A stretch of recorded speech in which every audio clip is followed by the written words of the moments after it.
This program is rated PG. It contains themes and scenes which may not be suitable for very young audiences. Parental guidance is advised.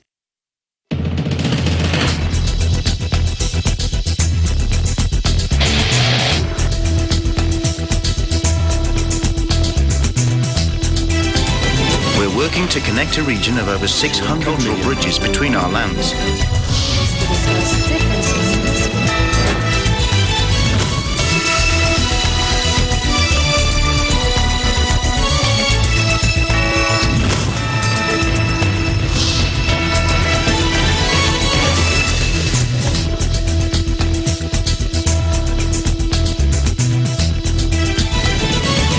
Hello and welcome to ASEAN in Focus. I'm Alma Angeles. We're coming to you live from Manila and Vietnam. Here's Eliana from Vietnam. Hello, Eliana. Hello, Alma. Good afternoon. I'm Eliana Faith Sebastian from EBC Vietnam Bureau, giving you the news of the dynamic ASEAN region. And straight to the news. A shadow government of ousted Myanmar lawmakers said Wednesday it has set up a People's Defense Force to protect civilians as the police and military deployed deadly arms against anti-coup protesters. A group of ousted lawmakers who call themselves the National Unity Government, or NUG, and are working underground to oppose the junta, announced their own People's Defense Force to stop the use of violence against people. It is intended as a precursor to a federal union army, the NUG said in a statement referring to a long-touted idea of bringing anti-coup dissidents together with Myanmar's ethnic rebel fighters into an army. Some in the anti-coup movement have called for unity among Myanmar's myriad rebel armed groups to defeat the military's well-trained soldiers. A few of the groups have condemned the military coup and the use of violence against unarmed civilians. Some are also providing shelter and even training to dissidents who flee into their territories. But the more than 20 groups made up of disparate ethnic minorities agitating for more autonomy have long distrusted the ethnic Bamar majority, including lawmakers affiliated with the Suu Kyi's government. An official of the Karen National Progressive Party, or KNPP, which said it is sheltering anti-coup dissidents, expressed skepticism at the NUG announcement. As far as I know, it is the people themselves who walk into the jungle and receive the training from the ethnic armed organizations. It's not decided by the NUG, according to the KNPP Vice Chair, Koo Oo Ray. Before the NUG's announcement on Wednesday, some communities across Myanmar, especially in townships that have seen a high death toll at the hands of police, have announced local defense forces for their areas as well.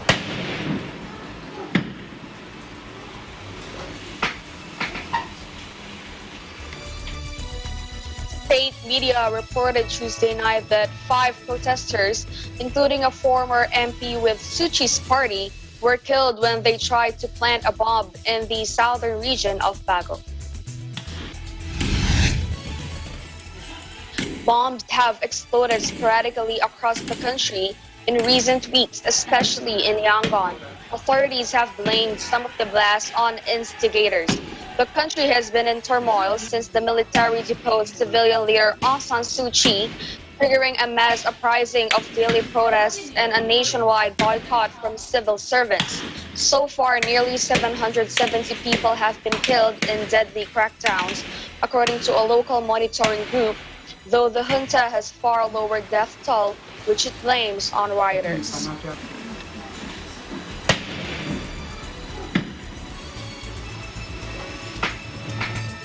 Now, earlier, we were able to talk to the Philippine ambassador to Myanmar, the Honorable Ambassador Eduardo Red, as he wants to be called, Ambassador Red Kapunan Jr., to talk about the situation of our Filipino community as well as the situation in Myanmar as well.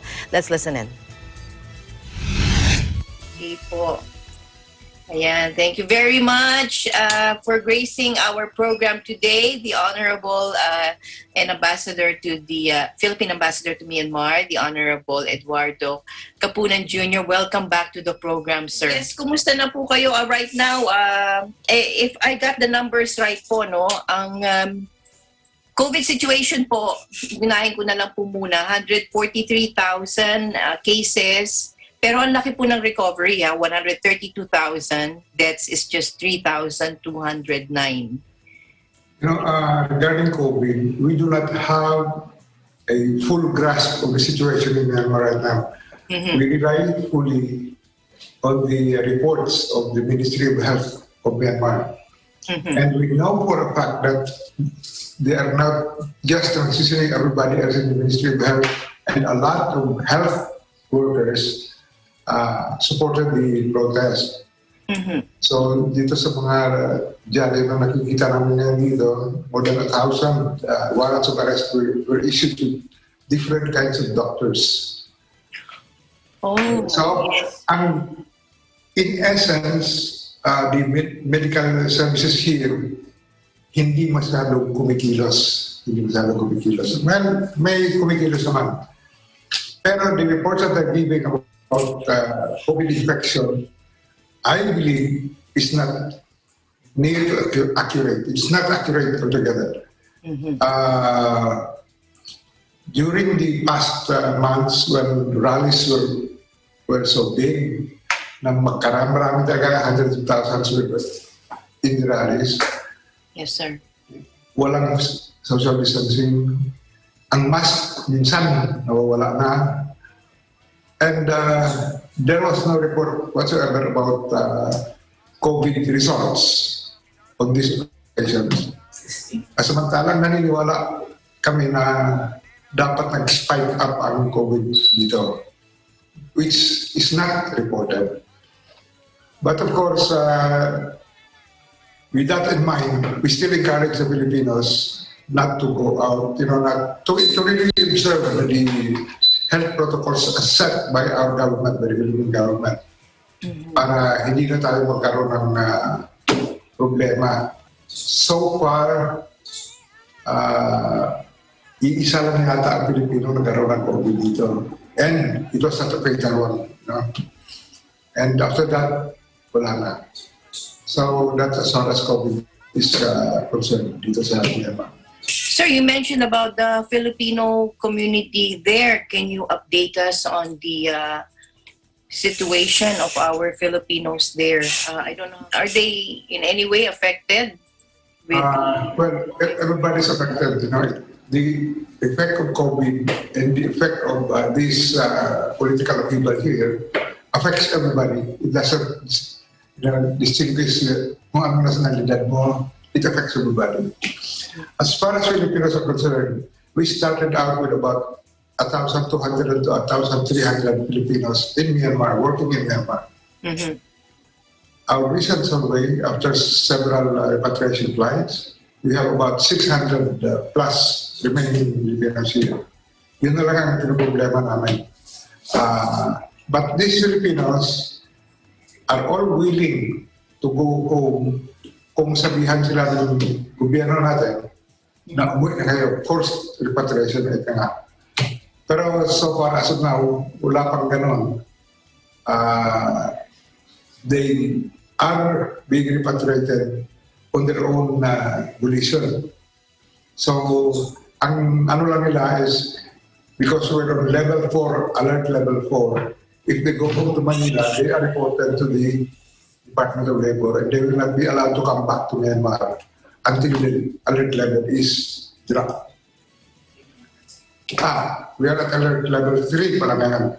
Ang pinakamataas natin is alert level 4. Sa alert level 4, hinihintay nito ng mga Pilipino because ang kanilang mga employers, sabi sa kanila, kung mag-alert level 4 kayo, we will cooperate with the government of the Philippines. So, bibigyan sila ng clearance to leave their companies na hindi naman sila awol na they can be taken back in when things go right. Ganun ang hinihintay nila is yung alert level that will be spelled out by the Department of Foreign Affairs. Okay. We know that the rallies, where are they happening po? In different parts of is it like, can you give us a picture on where these rallies or these turmoil is happening? And if, for example, the Filipinos there, are they, does the embassy have a system in place for them to immediately be protected in a safe zone in case they encounter these rallies or?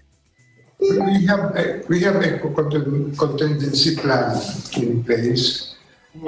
Protests rather, yes. We have an organizational setup that would supervise Filipinos sa mga townships kung balik mo sa mga distrito sila doon.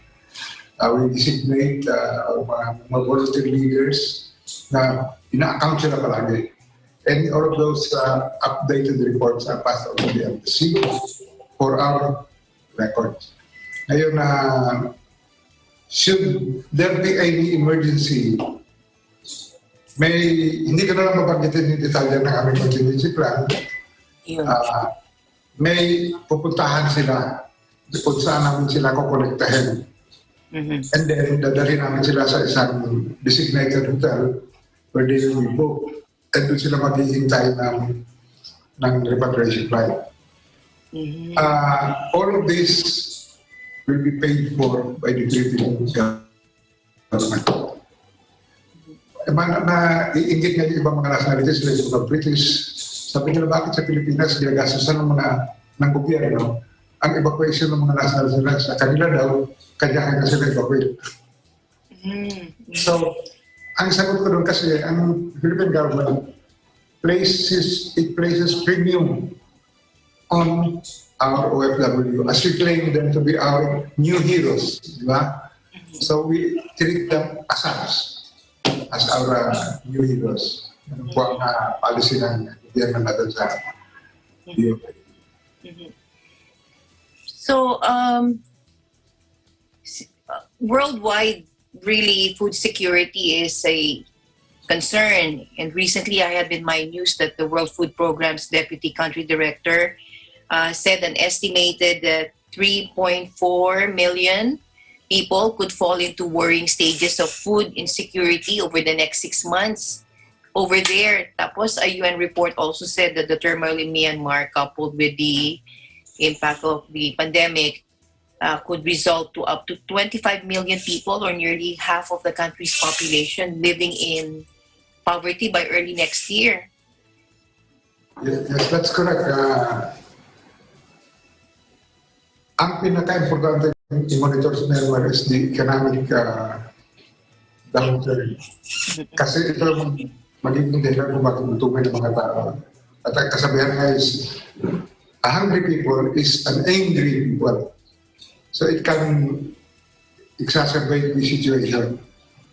The latest report we received from the UNDP, 48% of the people of Myanmar has already crossed the poverty line, below the poverty line. And it will continue to do so because of the economic impact. Yung mga sanctions ng US and EU sa mga businesses dito, lalo na yung mga businesses that are linked to the military establishment. So, ang mga development projects sa ibang bansa like Australia, Japan, and other countries, halos tinigil na. So, may mga Filipino engineers who are working with Japanese companies na nag-build ng bridges, railways. They started to go back to the Philippines. Wala na silang trabaho rito eh. So, all of this, and isa pang indicator is the exchange rate between dollars and the Myanmar kyat. Mataas na ang dollars masyado. In other words, there is a lot of demand for dollars and no demand for the kyats, the local currency. Siguro inisip mga tao, kung magkagulo, mabuti na yung dollars ay nasa bulsa ko, kaysa yung local kyats. Na maribor, lumipat mo sila ng ibang bansa, walang value. And the second thing, nagkakaroon ng banking problem dito sa Myanmar. Withdrawals from accounts may limit. Kaya makikita mo, every morning na ginawa ng Diyos, ang pila sa mga ATM, napakahaba, kilometrong pila, only to withdraw a specific amount, or let's say na $300, o ganon. Higher than that, hindi na bibigyan. Of course, after a 1 mile line, empty na rin yung ATM. So, hintay ka na naman the next day. So, yung pila is never ending. Now, sa situation na ito, baka magkaroon ng cash run ang mga bangko. More money is going out, less money is being deposited. Di ba? So, anong negosyo pasukan ng bangko kung bank run sila? Then they had this another gimmick. If you open an account after May 3, yung account hindi na subjected to the cap. Pwede ka namang withdraw na kahit anong karami. But then, of course, kung gusto mo yun, mag-deposit ka ng malaki. So what is this? Ano itsura nito? They are now attempting to gather all the cash again. You know? And ang kanilang bukang dito is, kung mag-open your account after May 3, you can withdraw it anytime in bigger amounts. So, it to me indicates a problematic situation sa banking system nila. And when the banking system collapses, it's practically the whole economy collapsing. Diba? So, kung anong nakikita natin ngayon, hindi pa ito yung talagang tunay na mangyayari dito. We're looking at in 2-3 months, it will continue to dive down. And of course, pagka-ekonomiya na at pag-usapan, medyo malaking problema na yan. It is more difficult to recover from an economic collapse than from any social evils that are happening now. Yan po ang aking prognosis doon. Nalulungkot ka na ba? Medyo nalulungkot na po. Sana hindi yun pumunta sa ganun, po. Pero you mentioned about the doctors earlier po, yung parang mga kasama sila sa civil disobedience movement there in Myanmar that they formed, and most of them are not performing their duties anymore, sabi nyo nga po. So, are you encountering challenges with the vaccination program? Well, yung existing supply ng vaccines, dinidistribute naman ng gobyerno ngayon. But of course, sa population nila versus the number of vaccines, it's not yet enough. We do not know what will happen next kung ang vaccine distribution maapektuhan ng political situation. Sana hindi. Sana hindi. Banking system is in turmoil.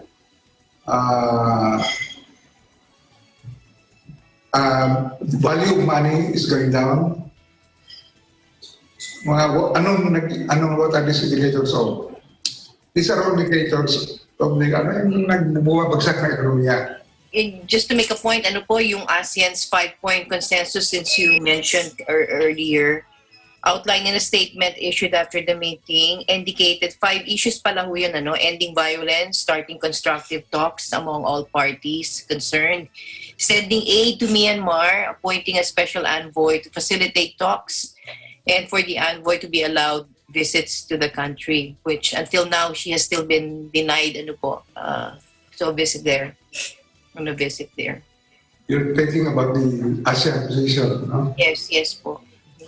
Pati na yung mga report ng UNDP na as of now, about 48-point-something% of the population of Myanmar has already died down below the poverty line. And 27% itong 48% na ito, nangyari na itong nakaraang 2 taon. Nag-contribute na dito ang COVID. Nag-contribute na rin dito ang political activity. Doing its best to come up with a solution na win-win both ASEAN and Myanmar. And sa akin, I'm trying to put big hope na somehow maka-open yan ang dealings ng ASEAN and Myanmar, maka-open ang pintuan for a dialogue, no matter how small the opening is. Para bang hindi pa natin mabuksan fully ang pintuan, at least mabuksan mo ng konti, magkasilipan malakay both sides. Siguro that will be a good start. Pero kung sarado yung pintuan yan, walang ibang puntahan niya kundi magbasagan ng pintuan. Yes. So it's really not going to happen. It's really not going to happen. And that activity by itself might violate the very principle of ASEAN of non-interference in international affairs. Let's just hope and pray that things turn out well and that hindi ang embassy magkaroon ng problema. Total, ang in-anticipate natin magiging problema ng mga 600 Filipinos dito, tingin ko manageable na. Isa sa yung dating numero. Manageable na ito ng 600 lang na iwang Pilipino dito. And itong 600 na naiwan dito, very close ang communication namin. Very close ang contact. Yun po.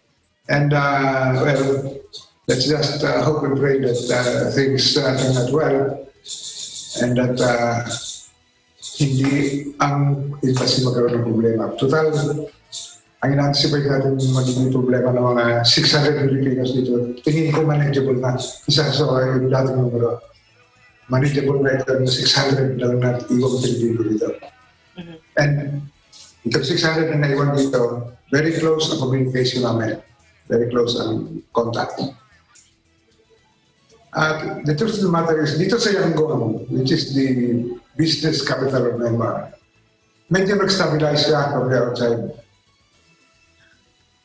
But ang casualties are still rising. People dying of gunshot wounds. And of course, ang fighting sa mga periphery ng Yangon, sa mga ibang mga states sa palibot, mataas pa rin. Pati ang rallies and ang fight because some of the ethnic armed organizations supported the movement for democracy. Bakit ganon? Kasi kung titingnan mo lahat, ang mga ethnic armed organizations na lumalaban sa gobyerno ng Myanmar, ang kanilang hinihingi lamang simple, autonomy. Walang humihingi ng independence. Diba? In other words, autonomy is just allowing them to participate in governance and development ng kanilang mga specific areas. We have seen a lot of countries here, US, UK, sa Europe, independent, sovereign countries acting as one, parang federal government. Eh, wala namang problema gano'n. So I suppose that the demand of autonomy is not at all divisive. So, sa Pilipinas, binigyan natin ng autonomy ang Bangsamoro. Hindi naman nakasira yun sa ating gobyerno. Hindi nakasira ng mga tao from Luzon, Visayas, di ba? So, mukhang tumihingi, hindi yung dapat pag-awayan. But if they are continuously harassed by the military, Yes. then they will be forced to defend themselves. In fact, truth of the matter is several civil defense units in different regions have already been organized. The concept now is actually self-defense. Self-defense. Yun po ang nakikita namin. That's why it is important na sana mapagbigyan ng ASEAN. Pero ang mga Pilipino, huwag po kayo mag-alala. Ang Philippine Embassy po ay dito pa rin at upang mag-deliver na services sa ating mga Pilipino. And we are hoping that we can be a big help also to process the ASEAN way na i-apply dito sa Myanmar. Honorable Ambassador Eduardo E. Capunan, or Ambassador Red, thank you very much po. And as the world focus its increasing concern in Myanmar, we continue to hope and pray that you will address the needs of our Filipinos there. Thank you very much for taking care of them po. Maraming salamat, Ambassador. Maraming salamat din po. Thank you so much.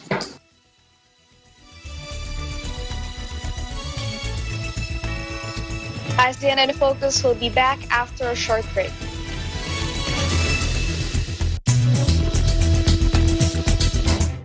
Events happen around us all the time, in our community, in our country, around the world. Events that affect people, move communities, or simply inspire us. Interesting events that people need to know. In these interesting times, we continue to be a competent partner in delivering news about these events. Fast, accurate, balanced, eagle news, because we live in interesting times.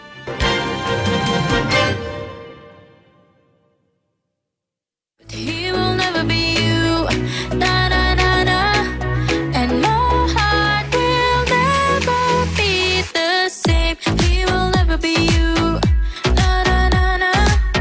Hi, I'm Nikki Dumag, and please catch me on Letters and Music on air and online this coming Saturday, May 8, 1 to 2 p.m. only here on Net 25. And my heart will never be the same.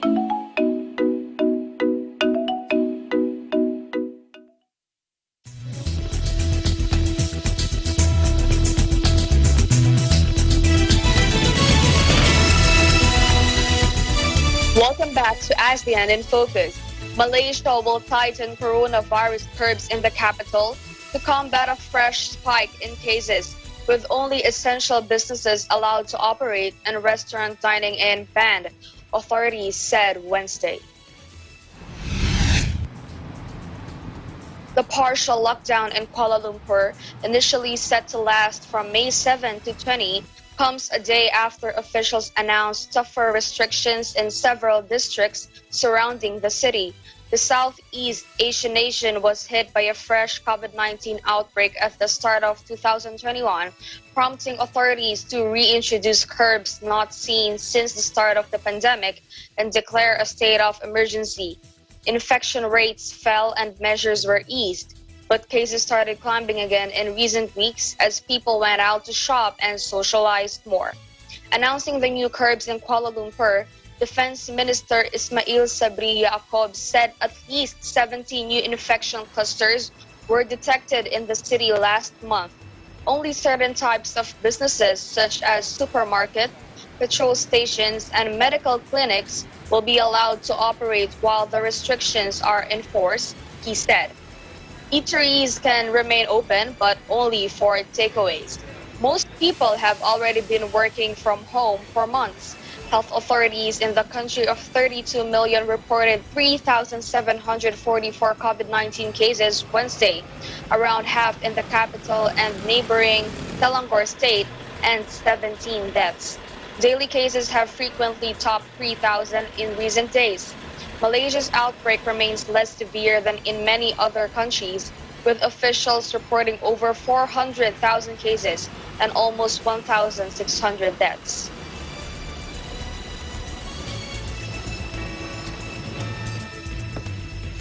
Singapore announced a slew of new coronavirus restrictions Tuesday, including a ban on spectators at sporting events as infections rise in the wealthy city-state. After a partial lockdown and rigorous regime of testing and contact tracing, COVID-19 had almost disappeared in Singapore, with authorities in recent months reporting hardly any local transmission. But cases rose last week, with officials announcing several new clusters, and in the last 7 days, 60 locally transmitted infections have been reported. A cluster at one of Singapore's biggest hospitals has grown to 40 cases, including an 88-year-old patient who died last Saturday. Gatherings will be limited to groups of 5, and more people will be required to work from home, according to officials at a press conference on Tuesday. Indoor gyms and fitness studios will be closed, and numbers further reduced for conferences, weddings, and funerals. Travelers arriving from most countries will be required to quarantine for 3 weeks instead of 2. He warned of further measures if the situation deteriorates, including the possibility of another partial lockdown. There are also concerns the clusters could scupper a quarantine-free travel bubble between Singapore and Hong Kong, due to begin on May 26 after an earlier failed attempt. Singapore beat back serious coronavirus outbreaks last year when the illness surged through crowded dormitories housing low-paid foreign workers, infecting tens of thousands. But by global standards, its outbreak has been mild. Officials in the city of 5.7 million have reported about 61,000 cases so far and 31 deaths.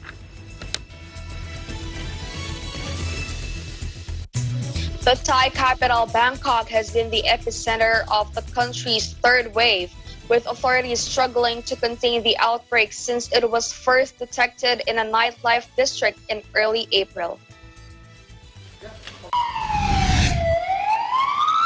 The number of cases identified in a single month surpassed Thailand's total figure in early April, jumping from some 29,000 to 74,900 on Wednesday.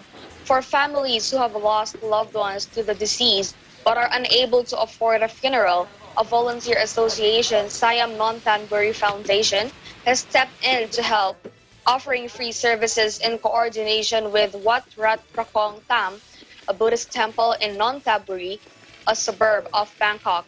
But due to the risk of handling the bodies, the service must be done quickly and with plenty of safety precautions, said Pairat Sutup, an official with the foundation.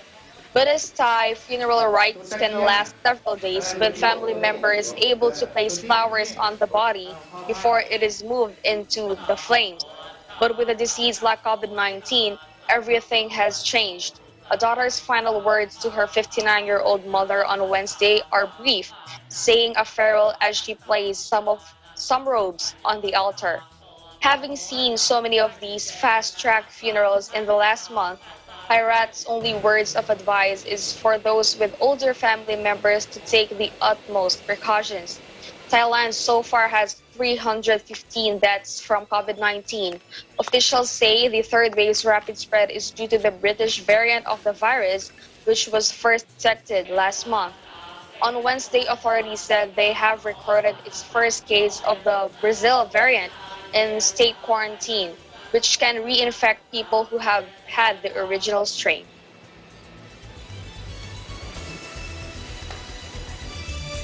And a record-breaking investment in AAPI causes. Responding to a wave of recent hate crimes, Asian American leaders unveiled a new philanthropic group on Monday, funded so far at some $250 million to counter discrimination. Calling itself the Asian American Foundation, the group said it was undertaking largest philanthropic commitment in history by Asian Americans, fully focused on supporting Asian Americans and Pacific Islanders. TAAF plans an official launch Tuesday with remarks from former Presidents Bill Clinton, George W. Bush, and Barack Obama. The effort comes about 6 weeks after a brutal series of shootings that killed 6 women of Asian descent who worked at massage parlors around Atlanta. Outrage was also stoked in late March following a brutal videotape assault of a 65-year-old Filipina-American Lola in New York. The foundation's president, Sonal Shah, said, "We created TAAF to stand up for the 23 million Asian Americans and Pacific Islanders living in this country and help bring us all together in the fight for our own prosperity," unquote. TAFF said it raised $125 million among its board, which includes Lilu, founder and chairman of Himalaya Capital, Yahoo co-founder Jerry Yang, and top executive executives from KKR and Citadel Securities. The group said it is also launching a fundraising drive. Its websites list a large number of corporate partners, including Amazon, Coca-Cola, Merck, Nike, and Walmart. US media said these companies had pledged an additional $125 million.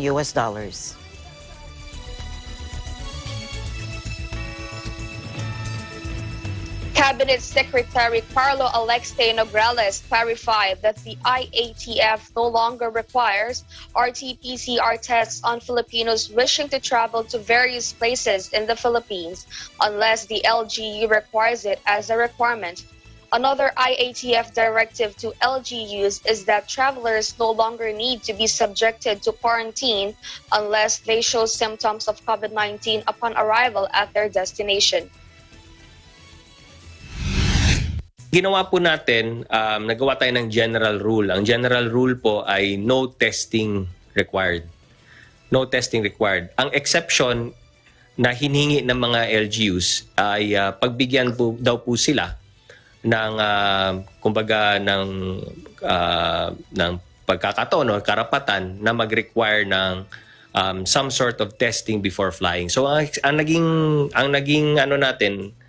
final decision, o sige, ang general rule is no testing required except if required, if kailangan ng LGU. So it's really up to the LGU. So ibig po sabihin, pag sinabi ng LGU na kailangan pa rin, then it has to be RT-PCR. Wala na iba. Wala na yung rapid test, wala na yung antigen, hindi na kailangan yun. It's RT-PCR before travel. Pero papayag rin po ng saliva testing mula sa Red Cross. Kasi yung saliva testing ng Red Cross, yan lang yung tanging saliva testing na RT-PCR na inaprubahan po ng ating IATF at ng RITM. So yan lang po. So para maliwanag yan po, para wala na yung iba-ibang testing. Basta kung kailangan ng testing, it is RT-PCR before the travel. Pero pwede po saliva test ng Red Cross. Pero yung quarantine po, ang pinakiusap namin sa mga LGUs, wala nang quarantine. Kasi nagkakaroon din ng problema sa quarantine. Ika-quarantine lang po kung upon symptoms check ay makikita po na meron siyang sintomas. Then that's the only time you quarantine and then you test doon. Kasi nga may symptoms, checking ka at makita mo na may sintomas. So syempre, yung first line of defense mo is to quarantine the person, the individual, at i-test mo just to find out kung meron nga ba. And the testing should be RT-PCR. Pero kung wala namang sintomas, dapat wala ng quarantine. Especially kung sabihin mo na kailangan niya ng RT-PCR before travel, sige, nagdala naman siya ng certificate na may RT-PCR negative test siya. At wala naman siyang sintomas, huwag mo na i-quarantine, palusutin mo na. And then, wala na rin yung mga medical certificate. Kasi yung dati, yung mga LGU, may mga medical certificate. Pero may limitation kasi ang medical certificate. At ang reklamo nga, napepeke pa. So, yun na po. Yun ang pag-standardize natin nung ating procedure at protocol for travel, domestic.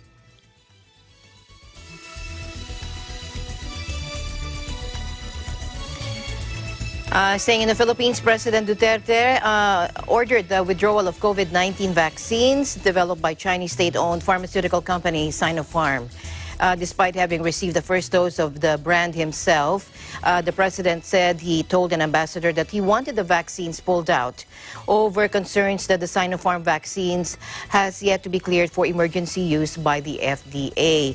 But he noted it is better to avoid issues by withdrawing the said vaccine.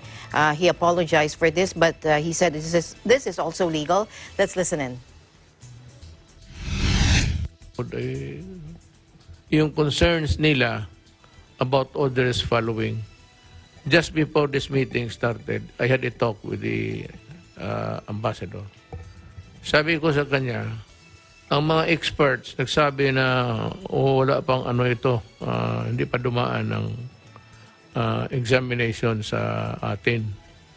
Ang binigay na ang compassionate use, which is really illegal excuse to have the compassionate use. To ibig sabihin, magamit mo compassionate. Kaya lang, maybe it's not acceptable to them, but it's legal actually. When the government allowed it to be used for compassionate use, that itself was an authority for people to be injected. Pero kukunti lang ang naturukan ito. So here's a deal. Sinabi ko kay Ambassador, criticize nila kasi hindi nga dumaan ng examination yung Sinopharm. Sabi ko, tanggalin mo na lang. You withdraw all Sinopharm vaccines, 1,000 of them.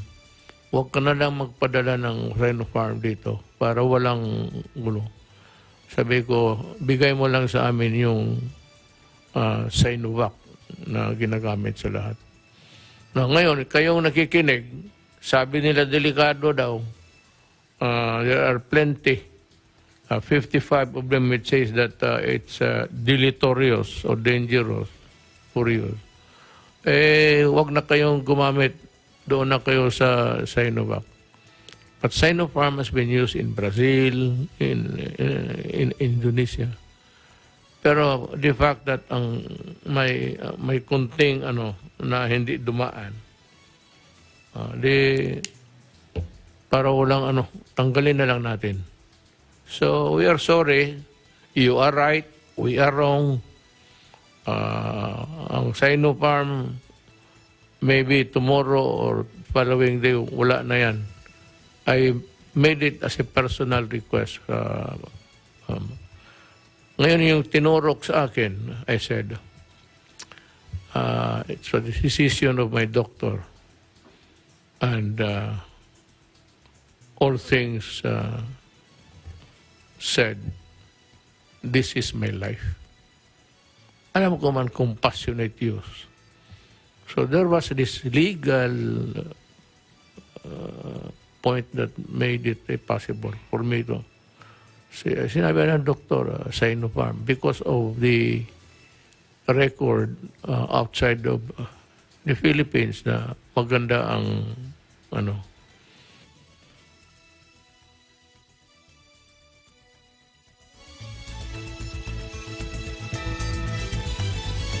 During the Laging Handa public briefing yesterday, Department of Health National COVID-19 Vaccination Operations Center Chairperson Undersecretary Dr. Mirna Kabutahe emphasized that they are planning to focus the COVID-19 vaccine rollout in areas with higher risk of cases, particularly in the National Capital Region, where 60 to 70% of COVID-19 vaccines are now being distributed. Siyempre medyo mababawasan yan, pero may dalawang strategy naman tayo sa prioritization. Unang-una yung sectoral, ibig sabihin natin yung mga priority, yung most at risk at most vulnerable ang uunahin natin. Tapos yung pangalawang target natin yung tinatawag nating geographic. Kung saan maraming kaso, doon tayo magko-concentrate muna ng pagbibigay ng bakuna. So hindi man natin itala, hindi na natin maabot yung ating minimithi na at least 70% by the end of the year, may specific areas naman na mas bubuhusan natin ng vaccine para mas marami silang maproteksan, especially in our geographic areas kung saan may mga kaso.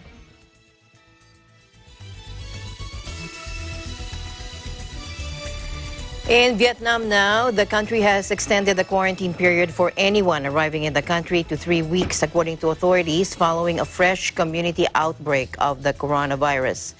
The nation has so far kept case numbers low, recording just over 3,000 cases and 35 deaths thanks to strict quarantine measures and extensive contact tracing.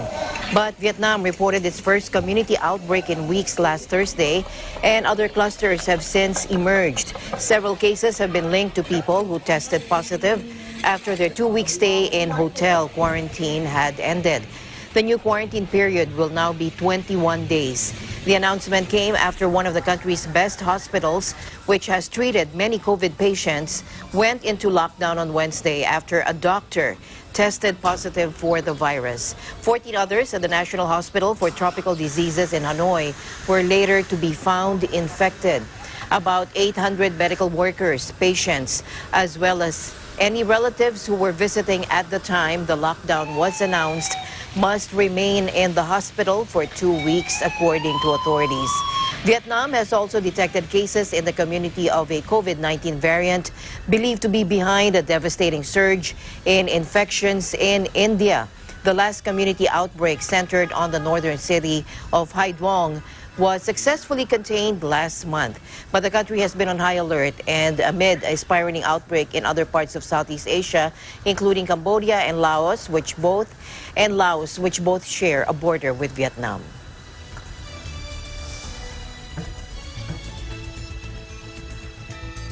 Cambodia on Tuesday ordered journalists to stop reporting from blockaded coronavirus red zones and from chasing ambulances as the country battles against a record surge in infections. The country has seen COVID-19 cases surge since February, when an outbreak was first detected among its Chinese expatriate community. On Tuesday, officials announced a record 938 new infections, bringing the total cases to 16,299 with 107 deaths. Authorities have transformed schools and wedding party halls into COVID treatment centers as hospitals are running out of beds, and Prime Minister Hun Sen warned the country was on the brink of death from the virus outbreak. Phnom Penh and adjacent city Tak Mau have been under lockdown for 20 days, and the government has announced the blanket would end from Thursday. But authorities said areas with high infection rates would remain under lockdown. Police have set up blockades around red zones, barring residents from leaving their homes except on medical reasons. On Tuesday, the Information Ministry ordered journalists to immediately stop reporting from the red zones, warning they would face prosecution. The ministry said some journalists had reported from red zones and banned areas such as treatment centers and hospitals. It also said some had chased ambulances and caused confusion and unrest.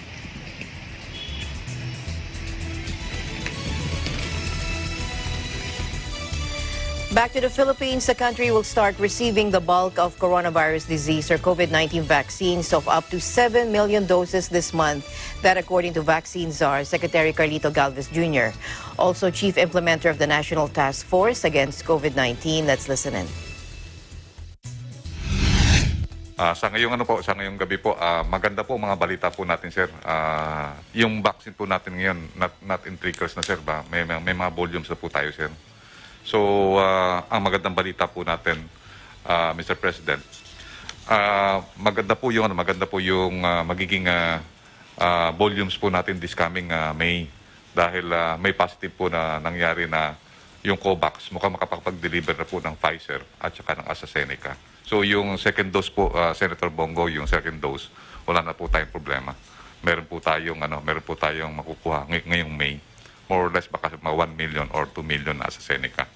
Yung definite date lang po ang inaano po natin. So matutuwa na po yung mga nakapag first dose dahil kasi meron pong padating na COVAX na AstraZeneca.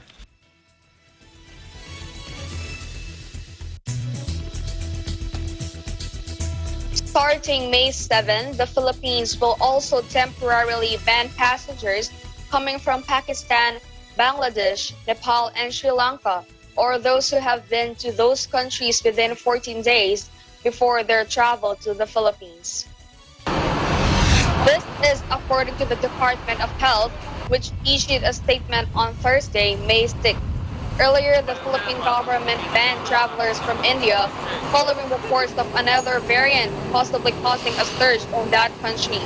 The ban, however, did not cover passengers from India prior to the announcement. Nonetheless, the DOH said it was closely monitoring all those with travel history to India prior to the imposition of the travel ban. It said the Bureau of Quarantine recorded 149 passengers with travel history from India from April 1 to 30. Of these, 129 were returning overseas Filipinos and 20 foreign nationals. All of these passengers were quarantined upon arrival and tested on the 6th or 7th day, the DOH said. Of these cases, the DOH said 5, not 6 as it earlier said, tested positive for COVID-19. Among those who tested positive, 1 is still in isolation, while the disposition of the 4 patients are being verified, the DOH said. It said samples from these positive cases are still being verified for sequencing advocacy. It also urged the practice of protective measures, including strict compliance to minimum public health standards across all settings and vaccination.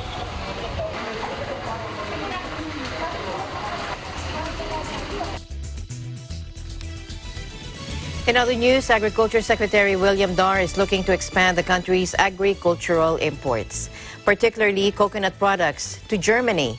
In a virtual meeting on Wednesday, Dar met with German Ambassador to the Philippines, Anki Reifenswell, to discuss agricultural cooperation and trade between the Philippines and Germany on the latter's food import situation.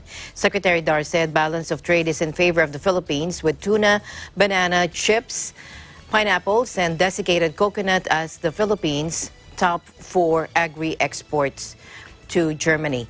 The Agri-chief encouraged Germany to expand its importation of the Philippine agricultural products, specifically mentioning cocoa sugar, ready-to-drink cocoa milk, cocoa water, and organic extra virgin coconut oil. This as the Department of Agriculture has revived the Philippine Coconut Authority Board of Directors.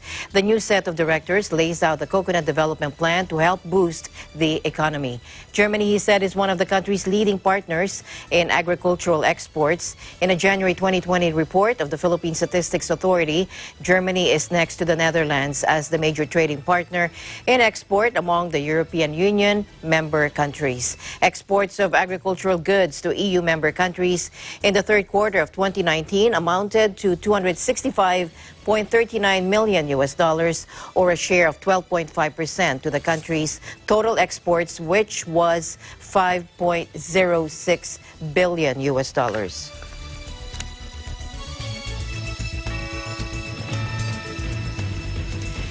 Myanmar's military has received hundreds of millions of dollars from gas sales through a financial scheme linked to a pipeline exploited by French energy giant Total.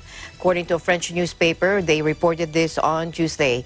Total has come under pressure from pro-democracy activists to stop financing the junta since a military coup in February, which has been followed by a brutal crackdown on dissent. Total and the military-controlled Myanmar Oil and Gas Enterprise hold stakes in Moatama Gas Transportation Company, or MGTC, which owns the pipeline linking the Yadana gas field and Thailand.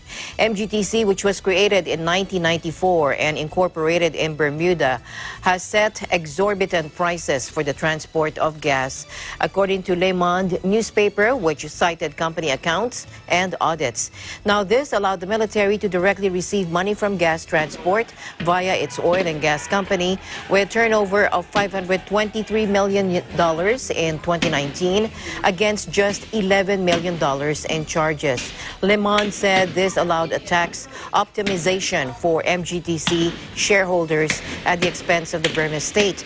Total said it does not know the exact reasons for incorporating MGTC in Bermuda 3 decades ago, adding that the company no longer incorporates any new subsidiaries in tax havens.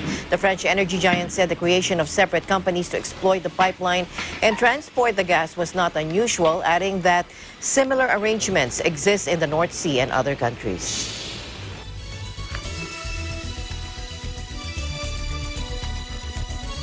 Most markets across Asia rose Thursday as investors welcomed the strong jobs report from the United States that reinforced optimism that the world's top economy is well on the recovery track, though inflation concerns continue to dog trading floors. The White House's support for a global waiver on patent protections for COVID-19 vaccines also provided some cheer as it lifted hope for a speedier recovery in poorer nations that have struggled to access the life-saving drugs. U.S. private firms added 742,000 jobs in April, payrolls firm ADP said Wednesday, marking a fourth straight monthly gain, with much of them in the crucial services sector, which was hardest hit by virus lockdowns and other restrictions last year. The reading, while slightly short of forecasts, confirmed that the battle against unemployment is being won, and analysts said the improvement was expected to continue as the reopening continues. It also bodes well for Friday's closely watched government data, which provides a snapshot of the state of the economy. But there is a growing fear that the expected burst of economic activity this year, caused by pent-up consumers returning to stores and restaurants with government cash in their pockets, will send inflation rocketing and force the Federal Reserve to tighten its ultra-loose monetary policy. In early trade, Tokyo rose 2% and Shanghai also advanced as investors in those cities returned to trading floors for the first time since Friday, while Hong Kong, Singapore, Seoul, Taipei, Manila, and Jakarta were also in positive territory. Sydney and Wellington dipped.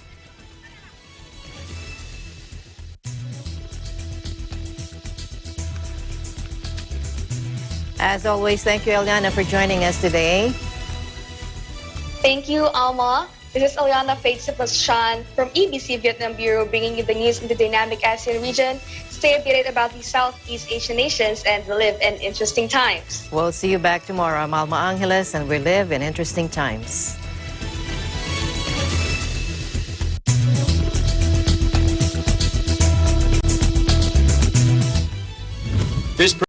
Security Bank,